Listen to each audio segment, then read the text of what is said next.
Welcome, and thank you so much for joining us. My name is Emily Hagemeister. I'm a KGSP advisor, and I'm here with a couple of our KGSP networking masters, Faisal Adouhi and Mohammed Al Matroud, to talk about the power of networking. So this is sort of an introduction or a take it to the next level presentation.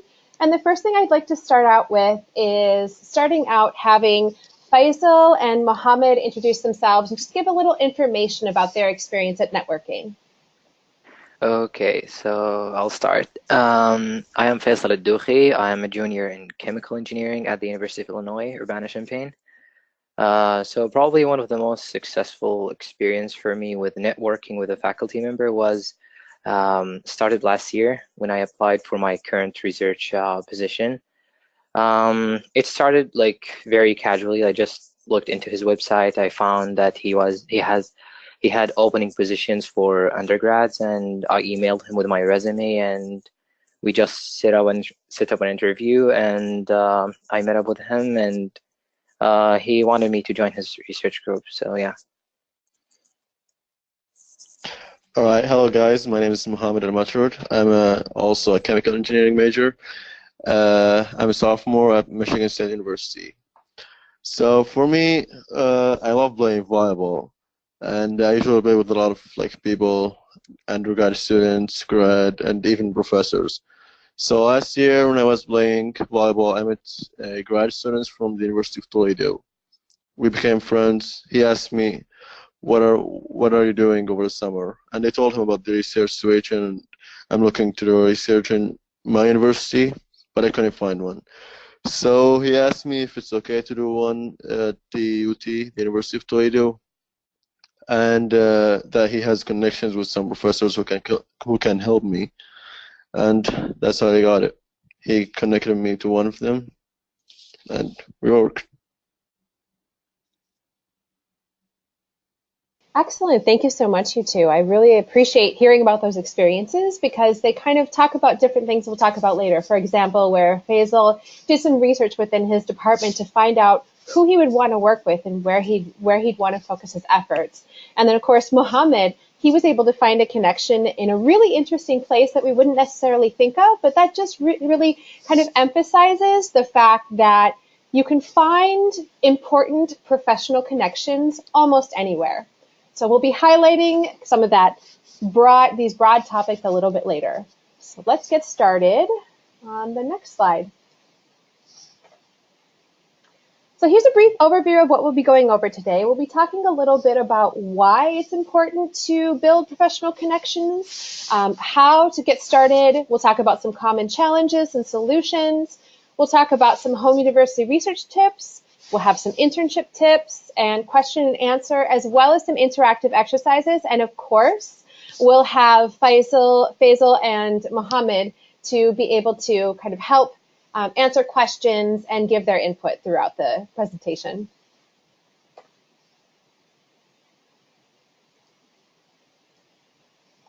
All right.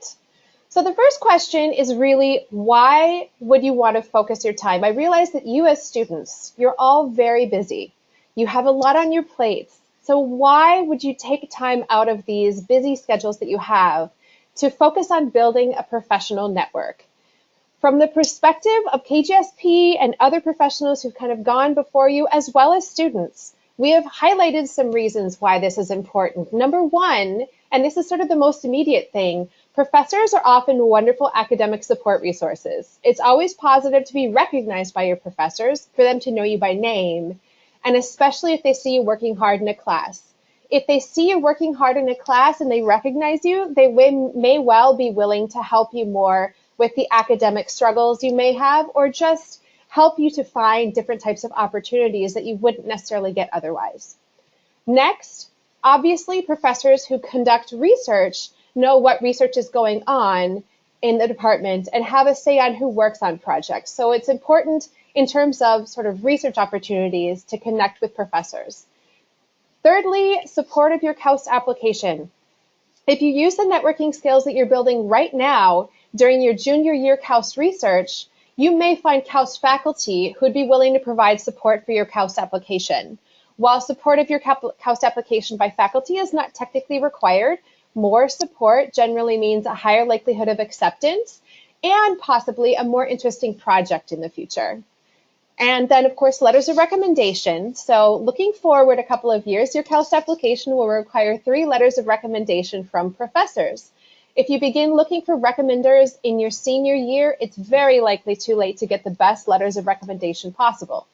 Of course, references are often critical to other types of applications or opportunities too. So it's never too early to get these people who will recommend you on your side and build those relationships. And research options at Cal. Similarly, if you connect with a variety of professors, you'll likely be aware of more options for your graduate research and have a more interesting experience, most likely. And finally, career support. Guidance from more experienced professionals in your field will help you maximize your career. It's also important to connect with your peers. You never know who next to you or who in your classes might be the next Elon Musk, for example. Faisal, Mohammed, any comments? Any additions?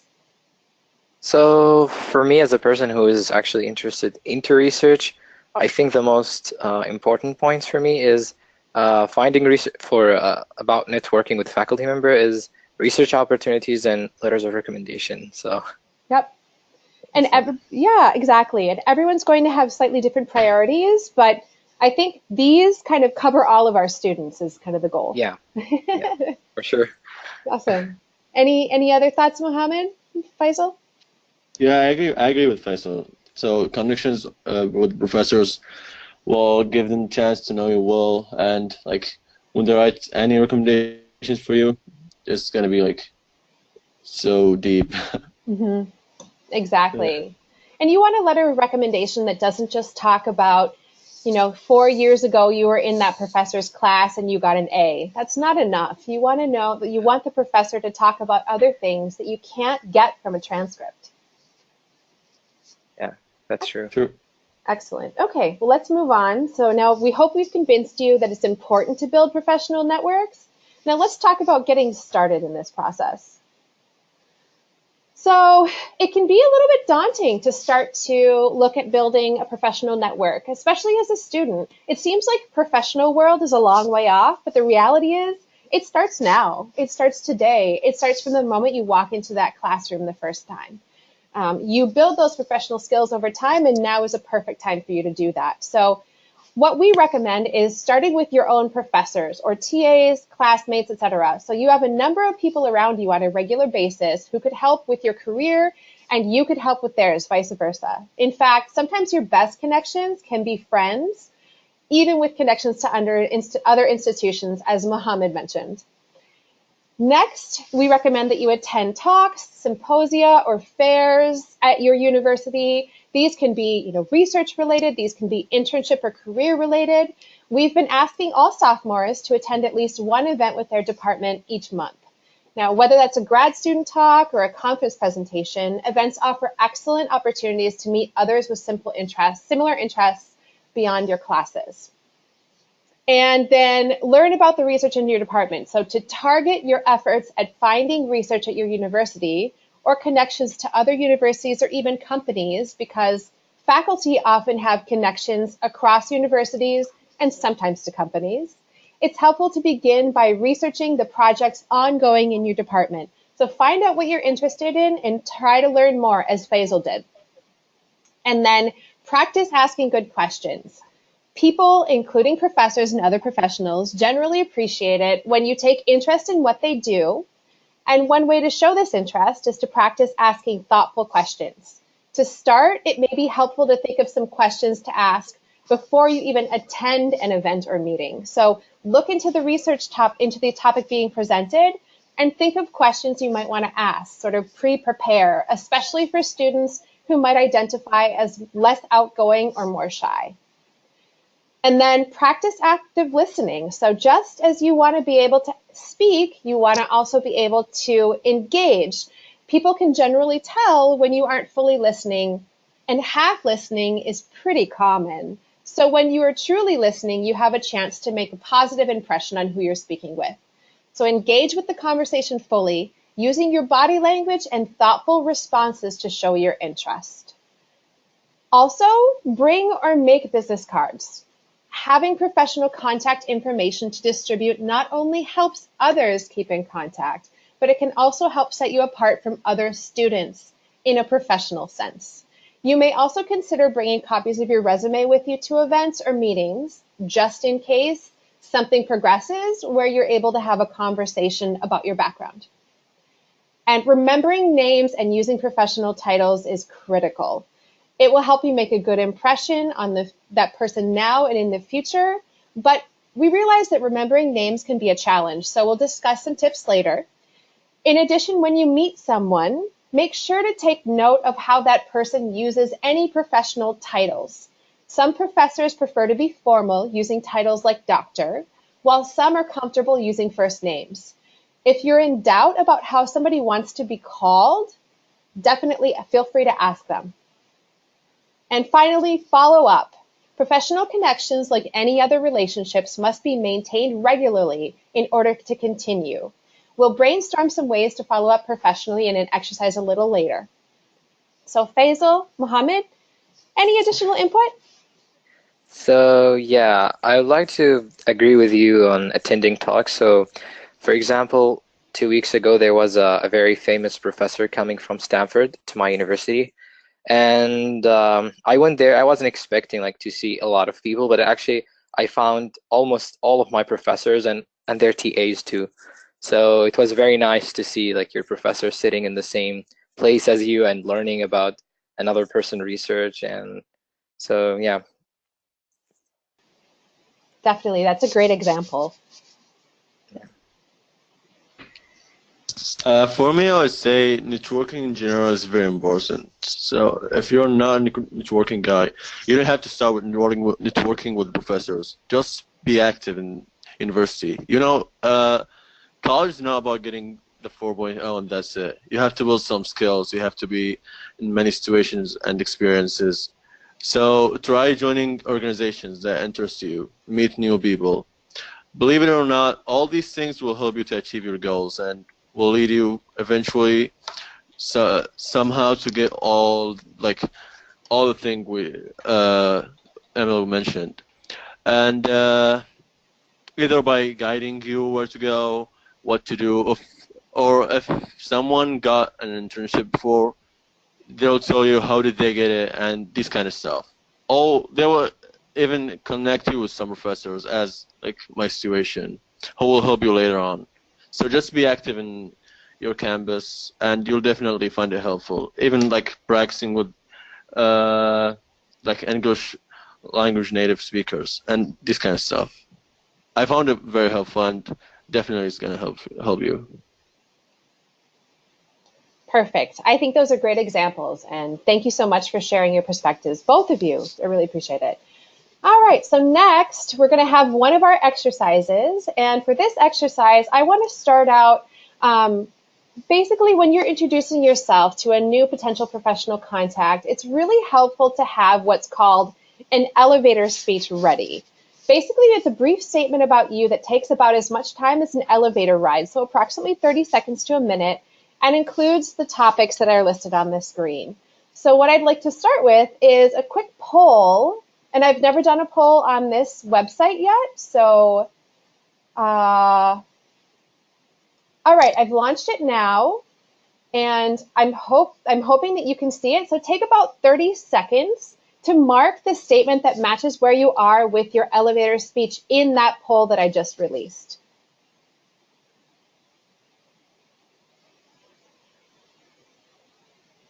We've got some people responding. That's great. Keep going. Good, good.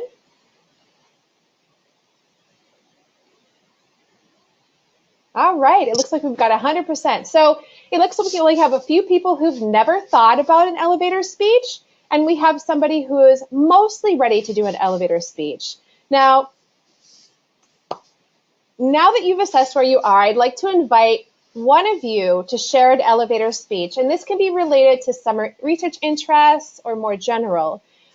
Mohammed or Faisal, would one of you be willing to give an example?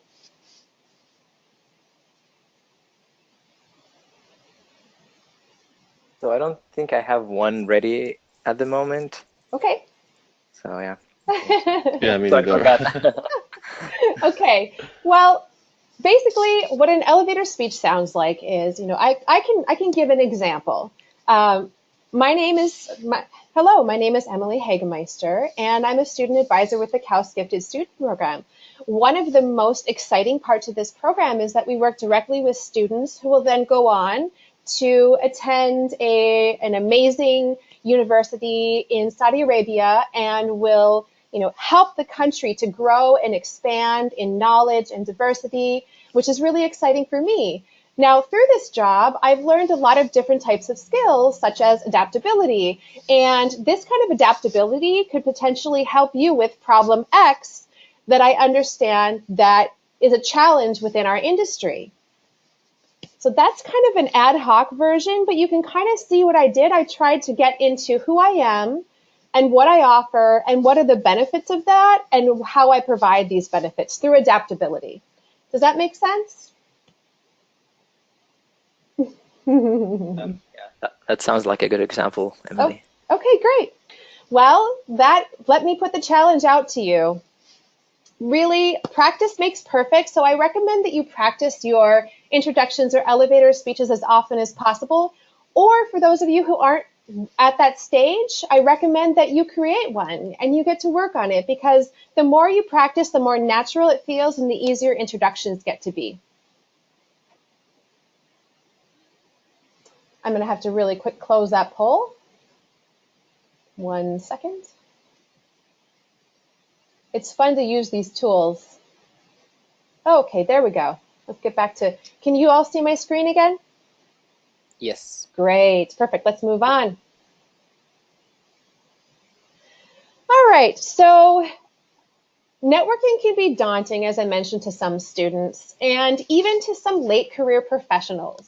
So some of your professors probably don't like networking for a variety of reasons. So I worked with Faisal and Mohammed, as well as a few other students, to determine some of the most common challenges of networking and some solutions. So before we dig in, I'd like to get a sense, again, bringing out a poll, of what you find most challenging about networking. So let me get this one ready. So feel free to take just a couple of seconds to mark the option that you find to be the most intimidating or the most challenging when you think about building these kinds of professional connections.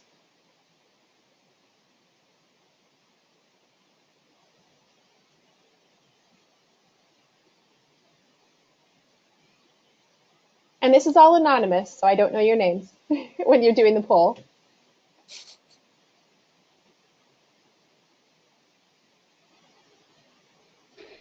Looks like we've got a couple more people. Awesome. Okay.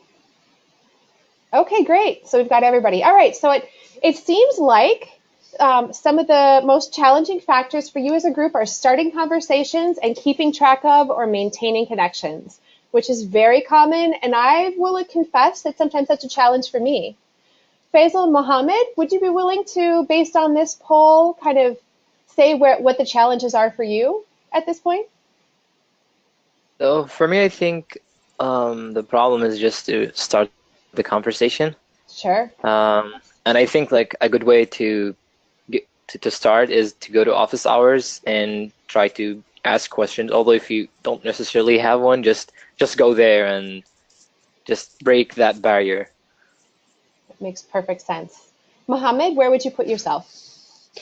I would say fear of rejection or shyness, but you know, when you try, you have nothing to lose, so just trying won't hurt you. Yeah. Well, I think that's great. I think, it gives us a pretty good idea of where you all are. So let's talk through these challenges just a little bit. So first, some students can feel really intimidated by the professors, especially professors they don't know, which is why the professors that you see several times per week will likely be less intimidating to you than others who aren't teaching your classes. Plus, as Faisal mentioned, you have a common topic to discuss, your class. That makes that conversation go much more easily. When it comes to intimidation, it's often helpful also to remember that professionals you meet began as students at some point too. Many of them still experience similar intimidation when meeting new professional contacts. So it's something that a lot of us share. There are very few people out there who aren't somewhat intimidated. And also, okay, so let's get into this next topic of starting conversations, because I know this was a challenge for a few of you. It can be really hard to begin a conversation with a new person without any information about their interests or their background. My recommendation is that you could use one of two approaches. First, try to learn more about the people who might attend events in your department, including their interests. Or second option, asking good questions when you're in a meeting with someone new to gather the same information. So you can either pre-prepare or you can kind of think on your feet. Regardless of whether you're willing or able to prepare ahead of time, you're essentially looking for information on that person's interests and things that you may have in common. One way to get past this and to kind of get over that initial hurdle is to challenge yourself at an event to start a certain number of conversations. So having a goal can really help get you past that inertia. And of course, practice makes perfect. So the more you start these conversations, the easier it will get. Then scheduling. It can be difficult to find time to talk in depth with new professional contacts. Office hours or events are generally not the best places for an extended conversation, so it's best to schedule an actual appointment to meet with a professor you're interested in getting to know more about. Appointments should usually be no more than 30 minutes, and it's important to keep track of time during the appointment. Leaving when you say you will shows that you respect the contact's time and generally makes a good impression, unless you're invited to stay, of course. If the conversation is too exciting to let go, a professor will let you know. And keeping track of connections. So this was another thing that someone had highlighted as a challenge. The first thing is be sure to get contact information from new contacts you meet so that you can keep in touch, because you'll hopefully meet several people at events. Making notes about conversation topics you discussed and the person's interests can help you pick up where you left off next time, which again will make an impression that you have an excellent memory and you care about that contact. Maintaining connections is another tough one. As I mentioned, you have to maintain connections as any relationship, so continuing to make contact is important, especially if you're interested in working with or for that person in the future. In a little bit, we'll come up with a list of ways to follow up professionally during a brainstorm activity, so we'll put that one on hold. And of course, sorry, Emily, for yeah, of course, for interrupting, but yeah. I'm not able to see the slides. We're still on the poll. Oh, that's strange. Oh, Yeah. You're right. Okay, let's get back to the slide. Thank you for letting me know. I appreciate it. No problem. This new technology is exciting, but it takes a little time. Okay, great. So now I guess you can see the common challenges and solutions, correct? Yes. Perfect. All right. So I'm going to keep going, but feel free to glance over them once more. And I'll send the slides out at the end as well. And we're also recording this presentation. So the final common challenge is fear of rejection. So it's very common among people in general. Again, it's likely that many of the professional contacts you meet also dislike facing rejection. Two good strategies for dealing with this fear are first, to build up your confidence. So prepare ahead for events, learn networking skills, and surround yourself with supportive friends and peers. And be good at what you do and have confidence in your skills and what you offer. Second, it's helpful to focus on your goals rather than fears when going into these types of opportunities. So if your goal is to get an internship or a research placement, focus on the steps to get there. Perhaps meeting 3 new people or scheduling a meeting with a professor whose research interests you. If your first choice option doesn't work out, if you receive a rejection, focusing on your goal will help keep you moving forward as opposed to focusing on the rejection. Faisal, Mohammed, do you have any other thoughts or additions to these common challenges and solutions? I think you gave a couple really good ones earlier.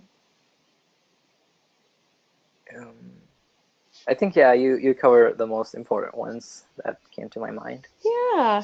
And if anyone else has any other sort of common challenges and solutions, we can definitely talk about those at another time. Great. So let's move on to another exercise. So As we mentioned previously, remembering names can be an additional challenge when meeting new professional contacts. So here we have some tips.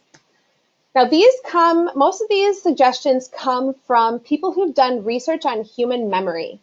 So starting with meet and repeat, one of my colleagues who unfortunately couldn't be here today, makes sure that when he shakes the hand of someone new, he finds a way to repeat the person's name before letting go of the person's hand. If you can repeat the person's name again during the conversation, that's even better because that kind of repetition helps with memory. Second, spell it out. If a person's name is unusual, you could ask them to spell it for you, especially if you have a visual memory. Or you could ask for a business card and glance at that person's name briefly during the conversation. Of course, when you're able, it's helpful to take a few notes on the conversation to help with your memory later. Again, remembering things about a person makes an incredible impression. And then associate. Many experts suggest that you create a verbal game or image when you hear a first name. You can connect names to other information about a person. So for example, Professor Adams is from Alaska, so using the same first letter to associate. Or think of an image. So for example, I thought of Professor Fahad from physics could lead you to visualize a panther that defies gravity. The more creative, the better, because our minds really stick to things that are unique and creative in images. And then make connections. Do you know anyone else with the same name? Does the name sound like anything else you know? For example, the title of a TV show or a video game. Do they share a name with a celebrity? Making a connection in your mind will help improve your memory. And finally, and this is perhaps the most important, make a conscious decision to learn others' names.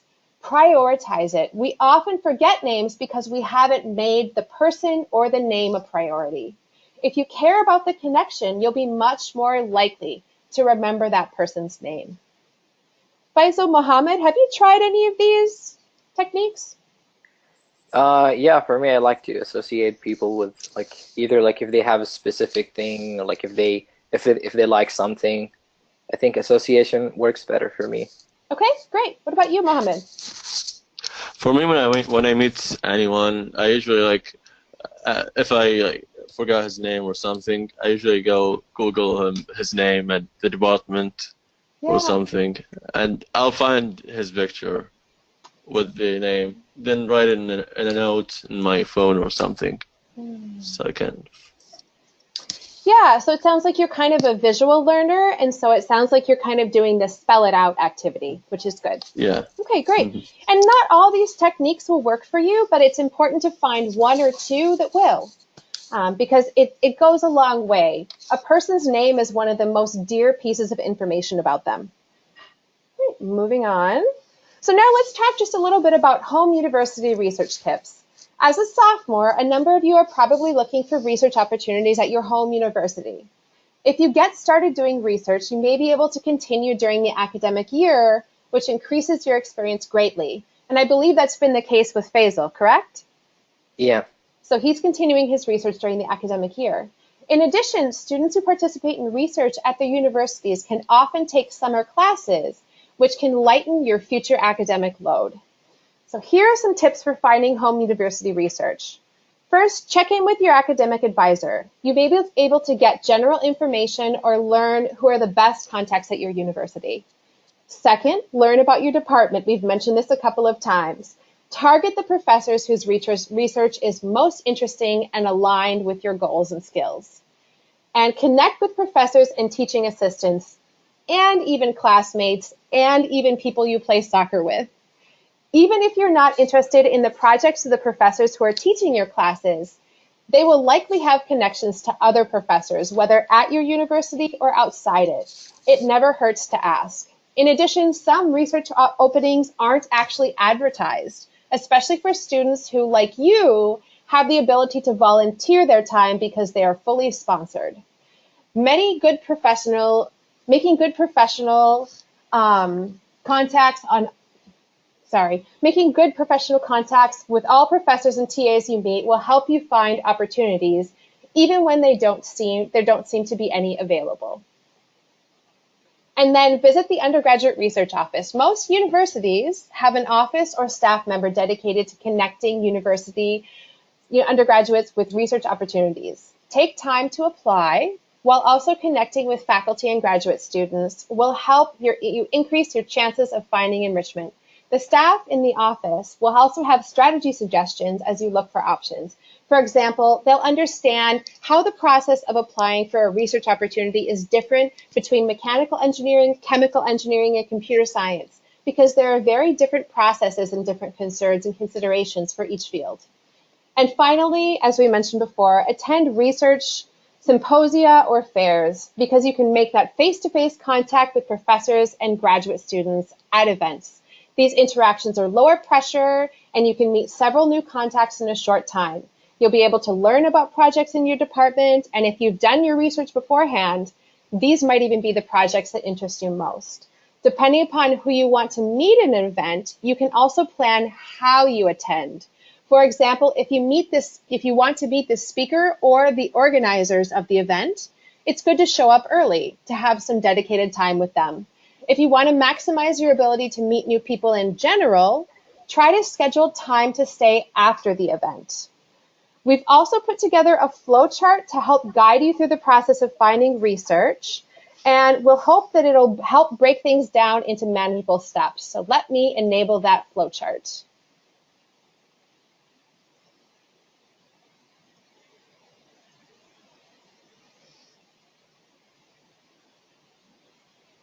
And I'll also send this out to you. So as you can see, it starts with research your department and choose top 3 professors or projects. And then it leads you through the process. It may look complicated, but our goal was to really break it down into some of the kind of most manageable steps to help you get through this process. So as you have time to look at it more, when after this presentation, you can definitely check in with your KGSP advisor and try to get a better idea of how this applies to you and what steps you should take.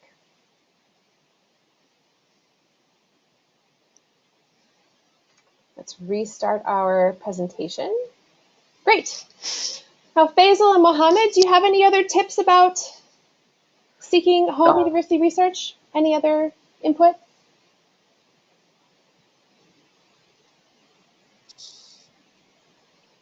Faisal, do you have any? Not really. Okay. I think Okay, Emily did a good job in covering all of them. Good. I have one quick note.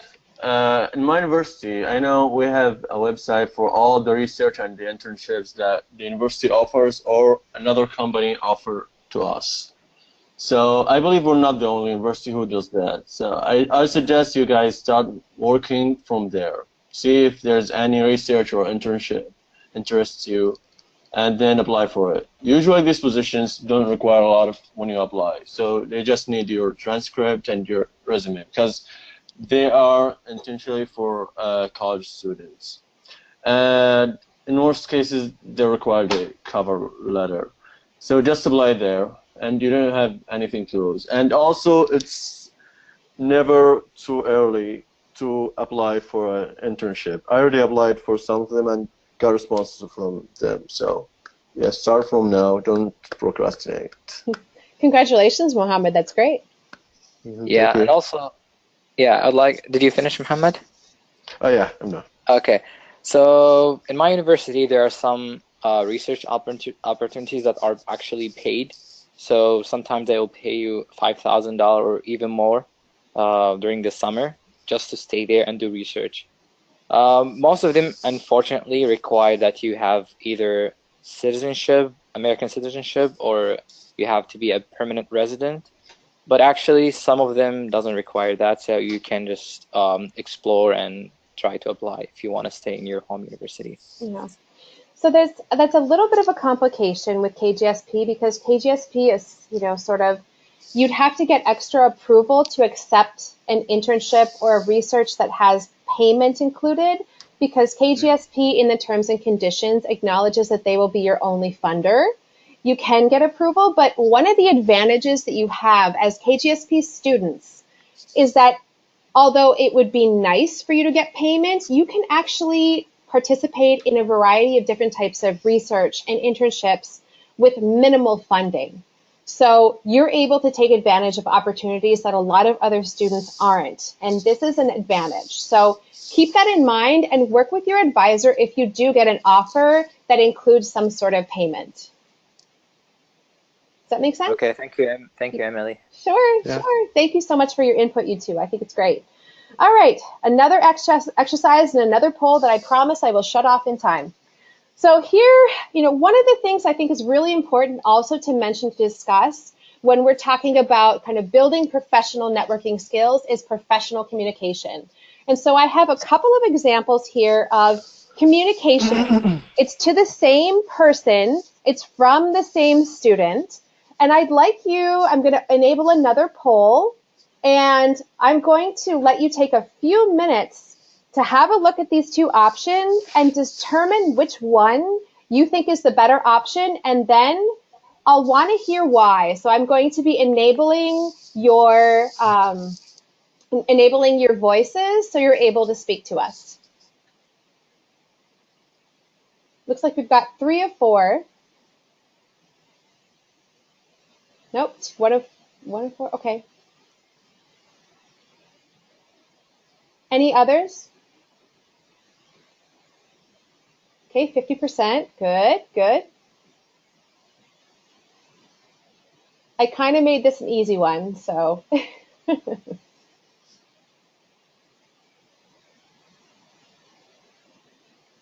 All right, let's continue onward. Good, 75%. All right. So then the next thing I want to get at is I want to get at why. So I'm going to go back to your list and I'm going to enable you to speak. So Hussein, hi Hussein. As you can see, what the fuck? Hi. So I'm going to unmute you. So if you would be willing to, Abdullah, Mohammed, if you'd be willing to unmute yourselves, that would be really helpful. Good. Okay. So what I want a couple of you to brainstorm. What do you think? Why do you think option 1 is so much better? What are some of the things you noticed?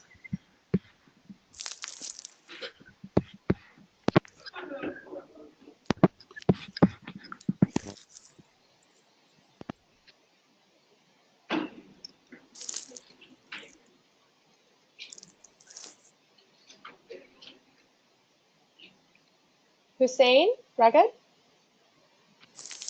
Yes, hi. Hi. Do you have any perspectives? Hi. Nice to chat with you. Do you have any perspectives? Yeah, thanks for joining us. So do you have any perspectives? I think that the first one is better because it's more formal, of course. Yep. And also that it's short and straight to the point. That's something very important. Professors or doctors in general just don't like to read something that's too long. They don't have the time for that. Good. I personally had, during last year, I did some kind of experiment where initially I sent like a long email. It was thorough, it was professional, it was formal too, but I didn't get many people to respond to me. However, when I sent something that was a little bit shorter and straight to the point, that's when I got plenty of replies. Oh. So I think that, and also being very precise with the times that you can have a meeting. Like for example, here it says I'm available on Monday from 3 to 4, Tuesday to 2 to 4. I think that really also gives like specificity that's also helpful to the professor and makes them know that you are serious about this. Great, great. I think you highlighted some really good things. And, I think these are good practices. And I've heard more and more from professors that it's really helpful to set the time parameters, to be specific, to be brief, and to be professional. So including the times that you're available, giving professors options is a better way to schedule a meeting with someone who's busy than just saying, can I schedule a meeting?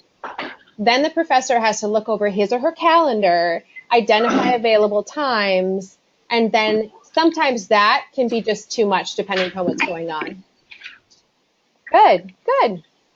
And I don't think we need to analyze too carefully why option 2 is not good. But Hussein, do you have any other ideas about why option 1 is particularly good?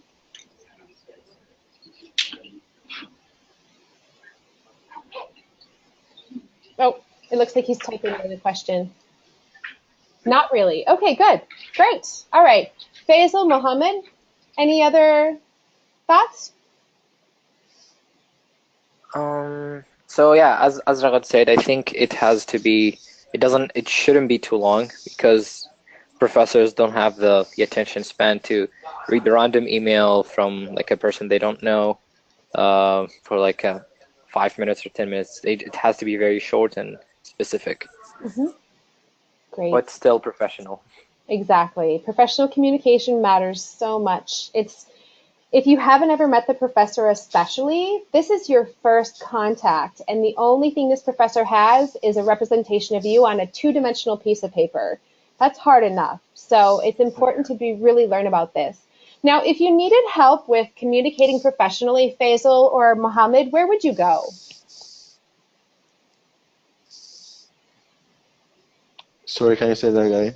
Yeah, so if you needed help with learning to communicate professionally, where would you two go? Maybe you can go to, like, for us, we have a career center at my university. So you can go there and actually they will help you to write some, like, even if you want to write a cover letter or if you want to be more professional with your communication, they have like different workshops and events about this. Good. Great. That's a great Yeah, suggestion. for us also we have a lot of like centers. So the engineering college provide this service, and also the international office can help you with that. And we have writing centers in uh, each like hall or something, each neighborhood in our campus. So we have a lot of resources. That's great. That's great. Hmm. And another option that I would definitely include, in addition to sort of the campus resources and the career office, would be checking in with your KGSP advisor, and possibly your academic advisor. But your KGSP advisor is very invested and very focused in your success in terms of professional communication. I think we take a lot of responsibility for helping to teach these kinds of skills, and we're always happy to help. Okay, so let's continue. All right, so here we have some tips about internships. I know, again, a lot of you are either applying to or interested in industrial internships, which is great. KGSP has partnered with a few organizations to allow students opportunities to apply for internships, such as Aramco, Los Alamos, Dow, and we actually have more information on partners and summer opportunities available at the KGSP Student Resource Portal. I'm going to really quick show you that. I think it's really helpful to see. Here we go. So this is under kgspstudentresources.ning.com. And we have an overview of different types of enrichment opportunities. So I clicked into summer research. And so we have home university research. There are some research options at your home university for searching. Then we have KAUST research, which is for juniors. And we also have then industrial internships. So there will be different types of opportunities posted here that are in partnership with KGSP. There are also visiting institution research opportunities, such as research experience for undergrads, REUs. There's something to look into, especially if you're very research focused. And then we also have a partnership, as I mentioned, with Los Alamos. So I recommend that you explore this page and have a look at some of the resources available here. That's cool. Yeah, it is. I feel like it's really exciting that we're making more and more partnerships every year. So, Yeah, I like it. yeah, I love it. So in addition, if you're dedicated to finding an internship, it's important for you also to look for additional opportunities. In general, KGSP is more likely to approve internships in the US or Europe unless the opportunity in the Middle East was arranged for you through a KAUST partner. So this is something that when you're arranging an internship or getting offers, be sure to check in with your KGSP advisor to see about the likelihood of approval. So here are some tips on getting internships. So first, update your resume. We recommend that you use the KGSP template for your resume to include all of the most important information. KGSP advisors are always happy to provide feedback on your resume so that you have the best document possible to present to companies, to present to whatever's necessary. And in general, as sophomores, your resume should only be one page. So some of the things that you can easily cut at this point to make more space are things that you did in high school, unless they are really, really representative of your lives right now. Then visit the campus career office. We already mentioned that a little bit when we were talking about being able to, get ideas about how to professionally communicate. The career office can definitely provide also resume feedback, as well as lists of open opportunities or companies who've hired interns previously, and of course, strategies for improving your search. And then attend career fairs or workshops. Again, getting face-to-face with people is an incredibly valuable way to make an impression. Talking to potential employers can help you understand what types of experiences they were looking for on your resume, which can help you target your activities in the coming terms. Bring your resume to any career fair or workshop and be ready to discuss your goals and your experience. Your elevator speech is really key here, so get practicing. Finally, because you'll be face-to-face with people who can hire you, you have the opportunity to make a personal connection and hopefully set yourself apart through your professional skills and academic excellence. In general, it's best to save conversations about immigration or sponsorship for later in a conversation. Companies may be willing to sponsor international students if they find the right international student. It's easy to assume that that might be you, so it's good to bring that conversation up later. And then practice interviewing. In order to get an internship offer, you'll usually have to go through an interview. Practicing interviewing helps increase confidence and gives you useful skills that you could use at career fairs or even beyond. Your campus career office can help you prepare for an interview, and there are also many good resources online. Interviews for STEM-related positions generally include both behavioral questions to learn more about you and technical or major-related questions to learn more about your knowledge and skills. Practice makes perfect, and it's never too early to start practicing to be able to interview well. Faisal, Mohammed, do you have any additions to this? Yeah, so for practicing interviews, I would recommend that you go to your career center at your university. Probably they have some available spots where you can actually practice, and it's very good. Excellent. And oftentimes they'll even give you like a practice interview where a couple of the staff will interview you for a position that you're interested in. Yeah. Anything else, Mohammed?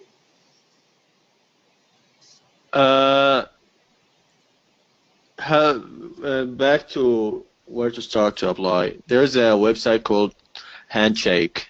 We use it for our internships and research for our university. But apparently you can find another internships in different universities. So I would try signing up in the website and looking up for things in there. Yeah, you bring up a great point. Most career centers will have some sort of a database that's full of different companies who've hired interns from that university in the past. They try to really work hard in order to make these connections. So whether it's Handshake or another database, definitely, I agree, sign up. Great, thank you. All right, moving on. So I mentioned a couple of times that it's important to maintain connections, and this is a tough one for people. So what I'd like to do now is I'd like to do a little bit of a brainstorm. So I'd like to, if you've muted yourself, please unmute yourself, and I will unmute you, and we're going to do a bit of a workshop. At the end of this, so we're going to brainstorm some notes on maintaining professional connections, and at the end, we'll have this document ready for you to be able to refer back to as you're working on maintaining these connections. Let me get you all unmuted.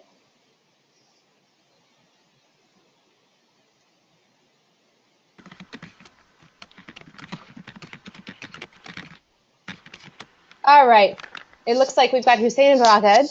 It looks like Mohammed Al-Mudri, it looks like you're having a little bit of trouble getting you unmuted. So feel free to type in your suggestions as questions. The same for you, Abdullah Tamran. If you could unmute yourself, it'd be great to have you participate. And of course, we'll have Faisal and Mohammed participate as well. So what are some of your thoughts on ways that you can maintain professional connections?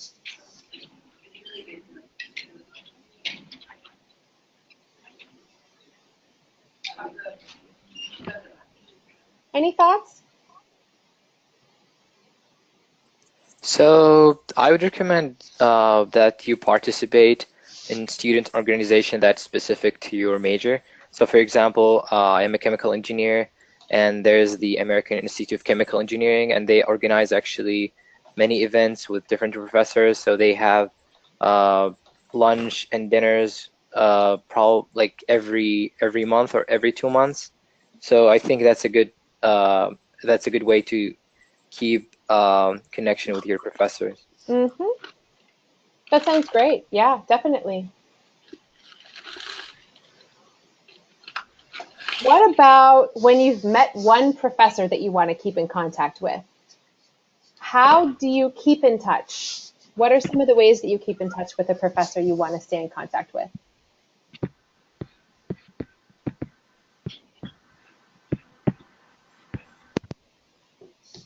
That's a difficult question, Emily. Isn't it? Should I start? Yeah. Should I start giving some ideas? I'm happy to I would start giving say some ideas. Go ahead. I would say if they're close from you, you can like give them a walk-in visit in one of their office hours. That would be a good option. Just sit by, say hello, how's it going, and have some small conversations with them. Yep. I think the most important thing is to stay visible. It's really important to stay visible Yeah, when you have a connection. So, it's okay if there are brief introductions or brief moments, but it's important not to let the person forget who you are. yeah, that's true. What about if a professor, you see that a professor has just received an award for excellence in teaching or excellence in research? Is there an opportunity to connect with a professor through that? What do you think? Yeah, definitely. Just go talk to him about it. Congrats. Yes. Give him some compliments. Yep.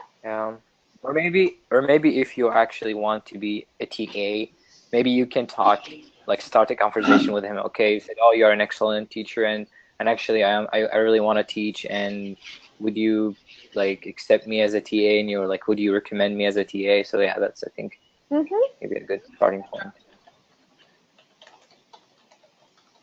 I like that. Recognize opportunity. That sounds like what we're doing. What about, so there's a lot of times professionals will maintain connections through email.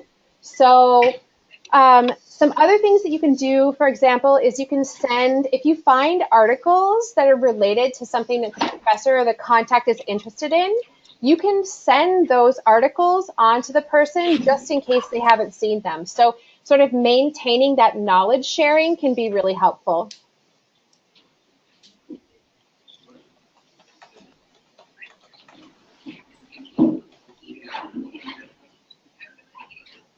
What about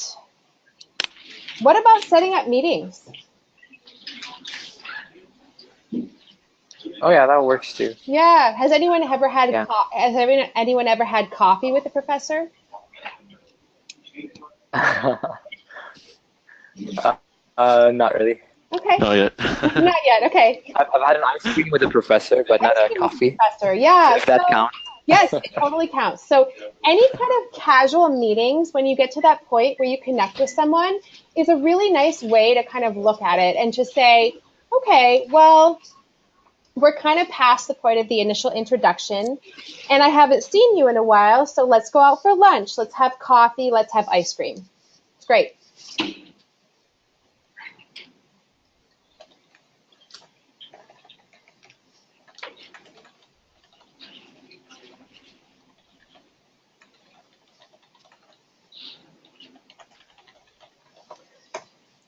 I would emphasize on participating in students' organizations because, in every organization there will be a faculty member or professor who will help you from there. So Okay, great. yeah. Yes, there's always a faculty advisor. You're absolutely correct. Yes. Mhm. What about social media? Do you think social media can be helpful in remaining visible? Yeah, maybe you can retweet for their research papers, and because for me in my research group, they have a Twitter account and they don't have that many followers. So if you actually retweet anything that they did, so they will be very happy about it. Ah, I like that. Retweet papers, pay attention on LinkedIn because LinkedIn will tell you if there's something going on that you can congratulate someone about too. So I think LinkedIn is a good resource too. Yeah. And what else? Anything else that you can think of?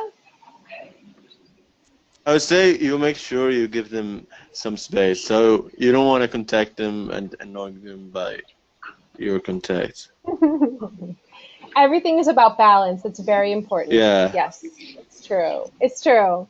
It's important to stay visible, but don't overdo it. yeah. And another thing that's important is to recognize that building professional connections takes time. It takes effort, but it also takes time. So you're not going to automatically develop this mentorship relationship automatically. So I think you're right. Giving it time and taking that time is really helpful. And if you have a professional contact where you haven't been in contact for a long time, it can be okay to restart that connection by restarting an introduction. It's okay to reintroduce yourself, and sometimes we have to do it. So, it's okay to do that. Don't put a contact beside who might be helpful and who you might be able to help because you haven't been in contact with them lately.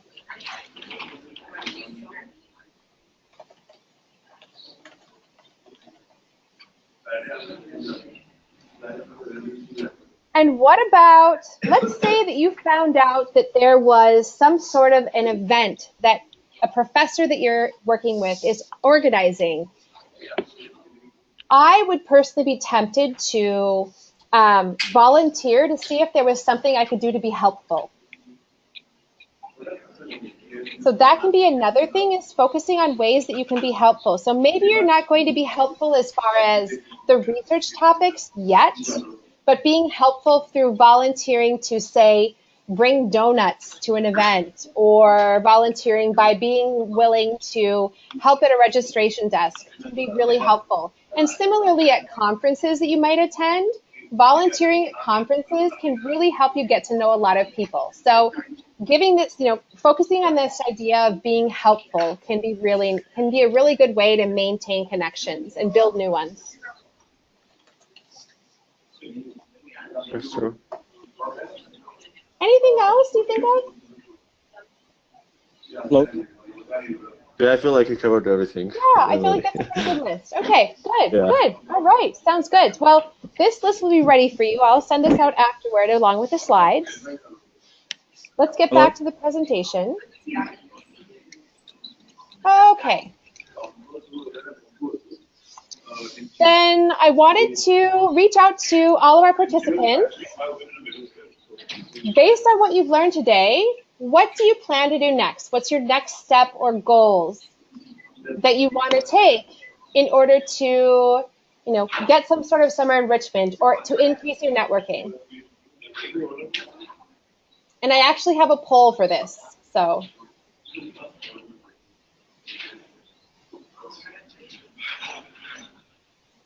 you can go ahead and fill out the poll. It seems like that's easier.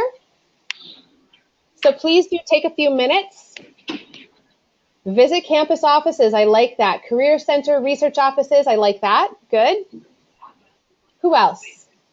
Contact professors. Also wonderful. Good. Update resume. That's always a great one. Perfect. Perfect. Awesome. Okay. Oh, 2 are going to update their resume. That's fantastic. So remember, your Career Center and your KGSP advisor will be really helpful for updating that resume. So it sounds like you've got some good next steps in mind to get toward your goals. And those goals, continue to go over those with your advisor as you go. It's going to be really important for you to kind of continue this conversation as you go forward. And finally, and actually, Faisal, Mohammed, what are your goals?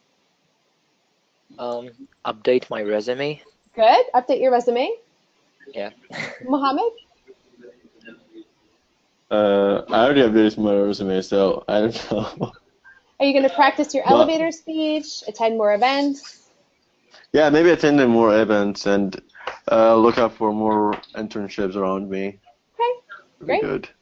Sounds good. So it sounds like you've all got some kind of practical ideas on what your next steps can be and should be based on your goals. Good. Right. Then our last element here is questions. So I want to open it up. Do you have any questions for me, Faisal, Mohammed? I'm happy to take them in the questions chat window, or you can ask them as well. I actually have a question. Sure. Okay, so when you were talking about meeting new professors and pre-preparing, you Yes. said that instead of pre-preparing, you sometimes can ask good questions. Yes. So I was wondering, what do you mean by good questions exactly? Like, if you could give an example. Sure, exactly. So let's say you're going to an event where you're learning about, and what's your major? I'm a biology major. Biology major. Okay, so let's say you're going to an event on an aspect of biology. So starting out by asking good questions would be, if you meet someone and you start a conversation, perhaps starting that conversation by asking about, what did you think of the presentation? Or what did you like best about the presentation is a good way to start a conversation. And then from there, telling a little bit about yourself in that introduction, and then asking about the professor's research interests. So what types of projects are you working on? What are your research interests? And that's a way you can get into that information and try to find that common ground. So what you're looking for is, and I mean, sometimes the common ground isn't based on your research. Sometimes the common ground is based on some sort of interest that you have. Maybe you share a love of soccer. Maybe you share a love of reading. Those kinds of things. Does that make sense as far as these types of questions? Yes. Okay. It's a practice skill, absolutely. But I recommend that you definitely learn it in order to really figure out, like, what are you looking for? What do you want to get to? And how can you find that connection? That's great. I actually also have another question. Sure. Bring it on. When you were talking about the elevator speech, you said something about like one of the bullet points you had is to talk about what you offer. Right. So I was wondering, like, what do you mean exactly about what I offer? I mean, I feel as an undergrad who's currently a sophomore with a little bit, like, I don't feel like I have or possess much experience yet. So I was wondering, what could I introduce myself as? I mean, I feel as if I'm just a regular undergraduate student. Yeah. So yeah, I don't feel like I have that something that is would make it that big of a difference. You know what I mean? Sure. I can understand how So you. yeah, I wonder what could I like? How do I make myself look better, more appealing, or as a better candidate for what I'm trying to apply for? Mhm. That's a really great question. So my first impressions are, depending upon what your academic background looks like, you may fall into a pool of people who have fairly similar backgrounds, right? But you have some Yeah. unique features. You, for example, are sponsored by a highly prestigious scholarship. So you have this support behind you. And then your background as a woman in a STEM field makes you unique. And also then, of course, any experience that you can, or examples that you can share about how you have demonstrated a skill that employers are looking for. So for example, I mentioned adaptability. You may want to mention that you're awesome at organization, or that you have a passion for this aspect of biology, and that connects to what this company does. So it could be a number of different ways. You could look at ways that you offer something, but what you'd offer as a sophomore would definitely be different from what you'll offer as a senior. But there are ways to really brand yourself, and this is all about kind of personal branding, to know what internship what internships will require from you. Are you really great at adapting to different types of tasks? Are you a great problem solver? These are the kinds of things that you want to identify about yourself, and those are the things you offer. Does that make sense? Sounds great. Thank you. Yeah, it takes some soul searching to Yes. get to this. Definitely. Faisal, Mohammed, do you have any comments on that? I'm sure you've gone through the same thing. So yeah, for asking a good question, I have something to add. Mm-hmm. So I think maybe before, like when you apply to that research position, make sure you read about the professor research and try to come up with some questions, not just go there and say, oh, I'm interested in your research. There are like many people who are interested in your research, but just make sure you have something unique. It's not just like a regular email, or it's not you're spamming them. You like make sure like it's a personalized email. So yeah, that's. Yep. I think that makes a lot of sense, is to show that you've taken the time to really invest. And Yeah. that can come in a lot of ways. I mean, you can do it by preparing ahead of time, as you mentioned. You can also do it engaged in conversation, showing interest in what the other person is doing and trying to find the way you connect. Oh yeah. It's both great. Mohammed, any thoughts on either of these two questions? They're good ones. I have one question. Sure.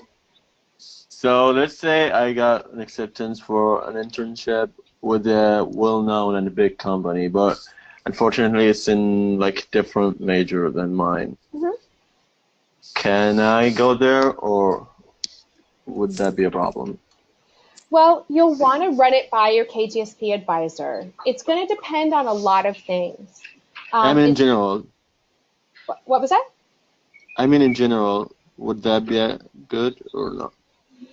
It's really hard to give an in general because every case is so different, as you've probably discovered. It could be that the company is well known enough that it would give you enough training to kind of help emphasize and help expand your experience at KAUST, because that's the bottom line, right? We definitely want that experience at KAUST to be, increased. Now, that's going to be something that you're going to have to go through pretty much line by line as you start to put together a proposal. So a proposal to request approval for this opportunity.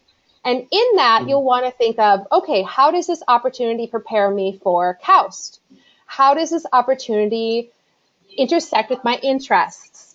Why is this something that I should be doing? So as you put that together, you'll get a better sense of whether or not it will work, whether or not it will meet those goals, your goals, but also KGSP's goals for you. Mm-hmm. Okay, so the comments I wanted to add is I always emphasize on this: join organizations. I'm in 3 organizations, and it helped me a lot during my career and during my connections with other people. So definitely be active. Join organizations. Don't say you don't have time. No, you do. Just you need to manage the time you have, and it's gonna be helpful. You'll never expect where to get the opportunities from there. Yep. That is great. I think that's a really good point. I mean, there are so many opportunities for networking and connecting to people that happen outside of classrooms, within classrooms, on sports fields. It happens everywhere. And so gaining these skills will help you exponentially in the future. All right, any other questions? I'm happy to have you type them into the question box or ask them out loud if you're able.